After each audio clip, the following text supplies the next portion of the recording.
Do you ever think about sharks out there? Definitely. I mean, I feel like that's all people talk about when you're there, so I it's hard feel not like to it is think too when we're over about. there. It's really hard not to think about. Uh, yeah, so definitely think about the sharks. But when it's blue and sunny like this, you're not thinking about it at all. Fair. I think the next heat, Felipe and Kolohe were in the next heat, I think, and they got called out of the water because a few sharks came through the lineup, or like a big salmon pile came through. But it's hard to think about when it's sunny, blue, and offshore. Oh, here goes Jack.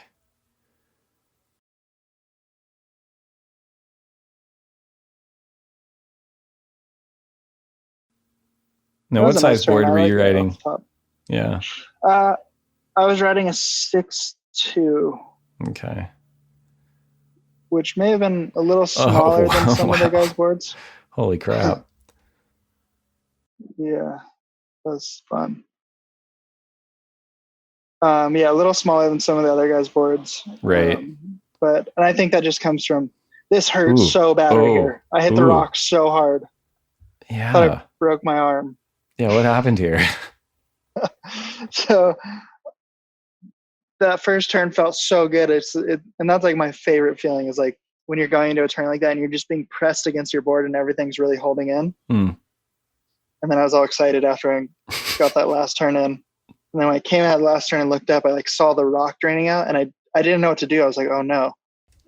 I had like two thoughts. One was to like try to like kind of like jump up onto it or just jump in front of it. And so I jumped in front of it and just went like elbow first, just boom. And I remember just being underwater being like, oh my God, I just broke my arm. Yeah, you look like you're in a bit of pain at the moment. Yeah, it was so sore. It was like one of those ones where it's just such a deep pain, like all the way up your arm. Oh, Perry Hatchett. Perry Hatchett's on the ski. What's he saying? Yeah. You're fine. Nah, it's all right. It was a pretty deep little cut on there. I think I had to get a few stitches after the heat. Right. Oh, Perry was he was the head judge on tour when I started.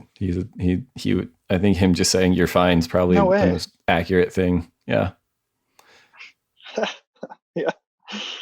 And then I remember I was going back out here and I was just like, oh, it hurts so bad. Yeah. It hurt. Now on that first turn, it did look like what you were saying before. You actually kind of came from the left side of the peak and banked around the apex. So here it is again, I guess. And you actually got the timing looked really well for that section, where maybe Jack wasn't in the right spot. That was one of those mid-size ones, and you're getting in kind of from a little bit deeper on it. And you're just getting so much speed because you're coming from around at bottom turning and coming right up into that pocket of it where there's like the most power in the wave. And when it's really smooth like that, you can just kind of lay into it and push as hard as you want. So this was the 6.2 Ghost model from Paizo? 6.2 Ghost, yeah. Had he even released that model yet, or was this kind of a prototype at this point? I think he was just starting to release it. Yeah, this is the first event that I really rode it in, and I was like, whoa, this board's pretty good. It's a good outing for the board. Yeah. I had ridden it in Hawaii, the end of the winter here in Hawaii a bit, and rode it. I thought it was a barrel board at first because of its shape, and Paizo kind of explained it to me like that. But then it was so loose that I just started doing more and more turns and surfing it a lot more. Airs, turns, everything. It felt really good on it. Well, it's worthy of the 17 replays we're getting here. Yeah. Oh my God, dude. Yeah. Just not a good place to fall. No, it hurts. So you're probably bleeding at this point. Are you thinking about sharks now or no? I think Jack said something about sharks. Started paddling away from you or something. I was like showing him it and I was like, oh, is it bad? And he's like, oh, it looks pretty deep. And then, yeah, I mean, I was bleeding and then there were sharks in the water for the next heat.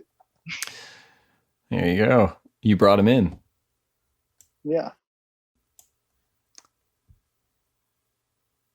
Oh, wow. So you did get it. I think that came in at a 937. Jeez. Yeah, and then I think at this point, I was pretty fired up. And so the adrenaline was building back up and the pain was still there, kind of going away. And I was just like, okay, I'm just going to wait and try to get one more clean wave. Yeah. But I mean, at this point I was feeling pretty good. Jack only had a 4 and had a 9, 7. Yeah. I mean, I guess that's a good question too, because it's the semis. You're bleeding from your elbow. You've comboed Jack. You've got one really excellent score and one really good score, and Jack doesn't have anything. Did it ever cross your mind to be like, look, I'm going to go in and just see how it goes, or no? No, it didn't. No, it didn't cross my mind at all, because I was able to move my arm. I was able to paddle, and I was like pushing up my board and stuff. And so I was like, oh, it still works. Just gonna keep going. Still functions. Strider, hardest working man in surfing. Yeah. Do you ever talk to him out in the water when you have heats with him? Yeah, or Strider. Yeah, Strider. I don't really talk to him, but he's always fired up on a room. He's coming by and he's like, he's talking to you. Whoa! Yeah, he's fired up, and you're like, yeah, that was sick. What about with Jack? Do you ever talk to like Jack or other competitors much, or you just kind of keep to yourself? I think it depends on the heat, circumstance, the waves, the competitor. Some competitors are, Jack and I think, talk sometimes when we have heats. We definitely talked in this heat. I was asking about my cut. But sometimes you get in a heat and it's just like a big heat, or the waves are grindy and you're just trying to focus as much as you can. Right. We were talking to Tanner a couple of weeks ago. He was talking about a heat with Kelly, and the infamous, like, do you talk to Kelly? Do you let Kelly talk to you? And he's like, no. He's like, I try not to. And he goes, I tried to break away, like, and run all the way to middles to paddle out, and I avoided him. But then, he ended up like running all the way up to me, and like this army of fans was coming behind him, and it was worse than if he just talked to me. That's funny. How big a board do you think Jack's on there? It looks a little bit bigger than you, 6'2", because he's a pretty big guy too. Yeah, Jack's tall. Hard to say, 6'4" maybe. Yeah, which would have been a good sized board for out there that day. I think a lot of guys would have been riding from 6'3", 6'4s. Right. And how many boards would you bring to like an event like this, like to pick from, like 5, 12, 20?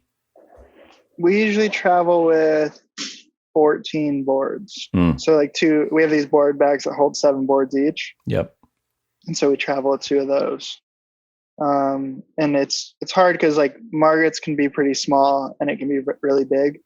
So you're kind of traveling with a pretty wide range of a quiver. And then you're also traveling with boards that you're like, all right, I'm only going to free surf on these boards because, like when you have a really good board, like the board I had in this event, I'm only riding in the heats. I'm not riding in any of the free surfs or anything like that. Right.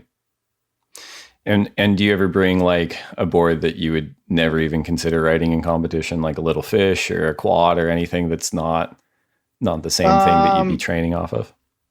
Sometimes a lot of the time I don't normally, because we just have so many boards already. Yeah. And if I'm surfing, I'm usually trying to kind of either I'll bring a smaller epoxy board because that feels like something we're always trying to work on to get better.